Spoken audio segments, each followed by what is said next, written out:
Hello everyone, my name is Nimko Hussain. I'm going to be talking about cybersecurity in specifically the US smart grid. And I chose this project or this topic as well because I know that the US spends a lot of money on securing our physical borders, but I think it's just as important to secure our own internal networks, and that includes our aging power grid and our electrical infrastructure.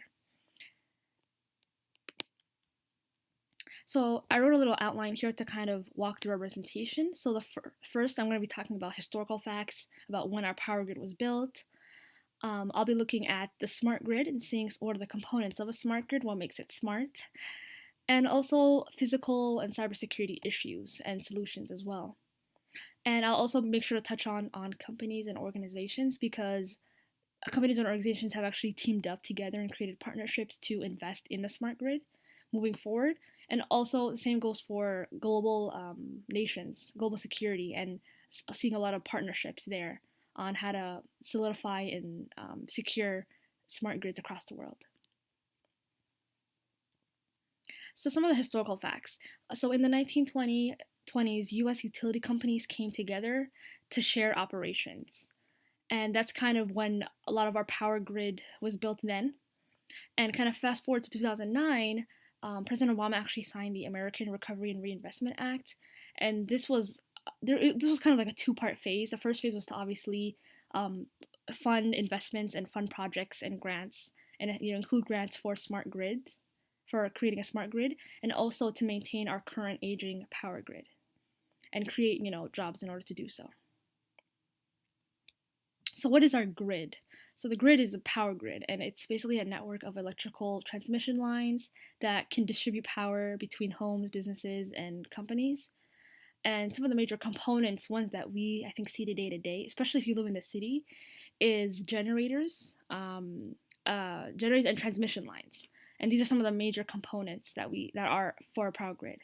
And power, the source of the power, is coal plants and natural gas. And these two are the two sources of power, specifically in the US.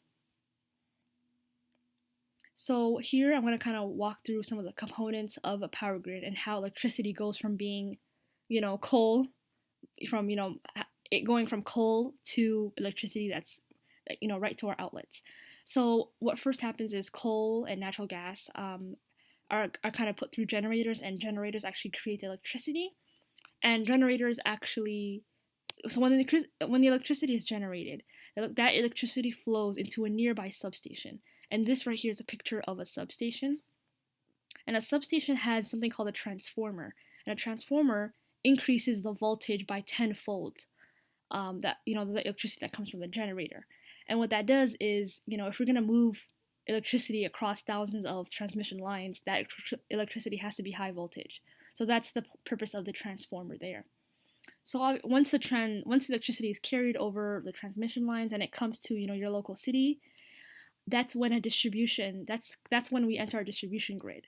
And this is where we have a transformer here that actually decreases the voltage from that high voltage all the way down to electricity, a safe voltage that we can use for to power our homes and our residences.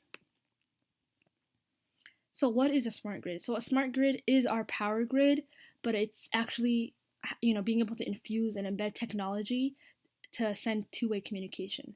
So previously, our power grid it just kind of is one way, and it just sends information and electricity from one point all the way to the end. A smart grid is going to allow us to have a meter that can at our homes and at our residences that can actually send information back to utility companies, and that's kind of outlined in some of the benefits here. So here, one of the benefits is that computers, in the control center can actually monitor energy distribution in case there's a disruption somewhere, and it'll actually have the ability to distribute electricity to areas that need electricity the most during peak hours and things like that. And another area is we can actually have the ability to charge electrical vehicles by plugging them into our homes. So I'm going to kind of talk about physical security first before I talk about cybersecurity. So physical security, there's always going to be the threat of damaged power lines because of storms and natural disasters. But a specific incident that happened in 2013 is that a utility company, Metcalf PG&E, reported that around 1 a.m., snipers actually shot at a bunch of transformers in a substation, and it amounted to up to $15 million worth of damage. And that was obviously unprecedented.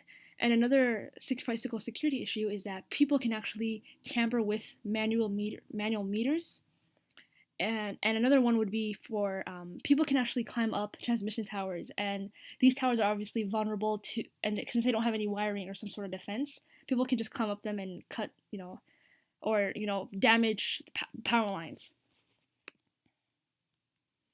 So some solutions for physical security is one, to obviously increase the number of CCTVs at a substation and watch for activity like this. And another one would be to review some of physical access ID cards so that unauthorized people are not entering power controls or substations. So now moving on to cybersecurity, to kind of create a smart grid, one of the biggest areas is the communications, and that there's really is a need for having a complete communication infrastructure laid out. So the home area network. This network is going to be comprised of multiple smart devices. So that includes a smart meter for electricity, that could include a meter for gas, and that could include a water meter and other smart appliances that are all connected in a home over through the internet. And now when you widen that out to a neighborhood area network, a neighborhood area network is going to have information collected from multiple homes that have different meters.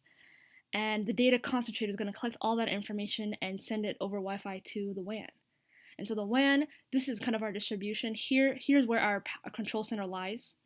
And so here's a really nice graphic of a home area network, some of the smart devices there that are connected, and then also the neighborhood network and the data concentrator that I mentioned. And also all this information kind of being at a gateway where someone in the control unit can actually access all that information. And that way, with this communication infrastructure, we can have our power grid be a smart grid.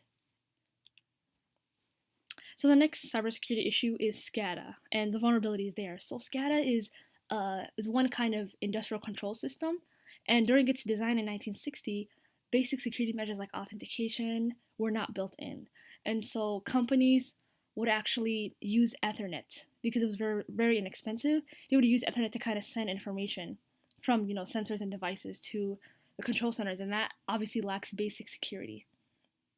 And the reason why SCADA is such an important system in a smart grid is because SCADA actually can allow an administrator to turn off sensors and turn off valves in a plant and in a substation. So another security issue is the Zigbee protocol. So Zigbee protocol allows different smart devices that are connected together to kind of talk to each other. And there's a vulnerability discovered here because encryption keys that are sent between two devices that are talking to each other were actually out in the open. And attackers could actually obtain those encryption keys and tell your gas meter to turn off your water meter, and all of these smart devices could actually be turned off. So some of the solutions for that problem and also other cybersecurity issues that I mentioned here is that software needs to be upgraded for smart devices in order to stop some of the middleman attacks, and also employees should have further development and further training, because their control center employees could actually be victims of phishing, and that's one way somebody can get into the smart grid networks within the smart grid. And another one would be to actually increase employee screening for insider threats. So now I'll be talking about communication. I'll be talking about companies and organizational support. So the DOE, the Department of Energy, actually gave $12 million to a private utility company and kind of gave them the responsibility of coming up with a smart grid security system last year, in 2017 actually. And the American Recovery Investment Act that I mentioned earlier, $3 million. The DOE pitched in $3 million, and $4 million private companies pitched in $4 million, and that created $7 million worth of funding for projects and investments such as the advanced meteor infrastructure that I talked about. So government, private sector officials, they should continue to have this partnership and look into further analysis and be able to kind of identify, what are some of the possible actors and kind of look into that in the future. So a global cybersecurity incident with that actually happened recently is in 2015. Ukrainian utility companies reported that there was a really large power outage, and this happened via a distributed denial of service attack that a group of attackers launched, and multiple substations were affected across the country, and the power was out for pretty much 7 hours. And how did this happen? If you want, how do we wonder, like, how did this happen? So what actually ended up happening was these attackers were actually able to get the credentials of these employees, and these employees were remotely signing into SCADA. And like I said earlier, SCADA is a system that had so many vulnerabilities. However, it's still being used today. And the attackers were able to log in remotely and change the password, and that locked out the actual employees who were trying to, turn on the power. And what they had to do eventually is turn on the power manually. So the flaw here that was discovered is that devices could be controlled remotely, and that SCADA had so many vulnerabilities that needed to be patched ASAP.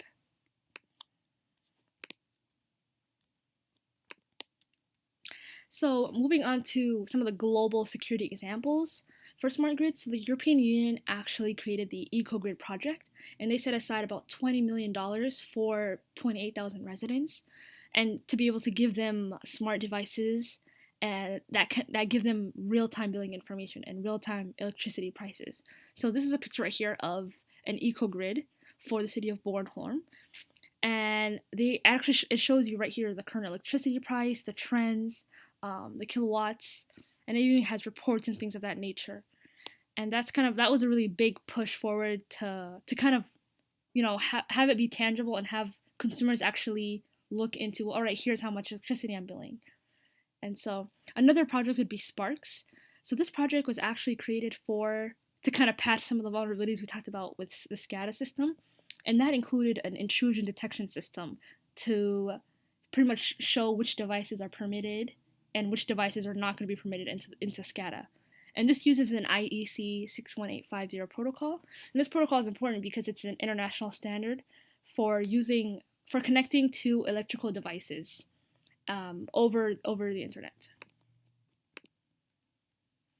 So the last country I want to kind of talk about is Canada, and specifically I want to talk about Hydro One. So this utility company already has 1 million meters set out, and it's currently being used, and they actually agreed not to sell customer data to external parties.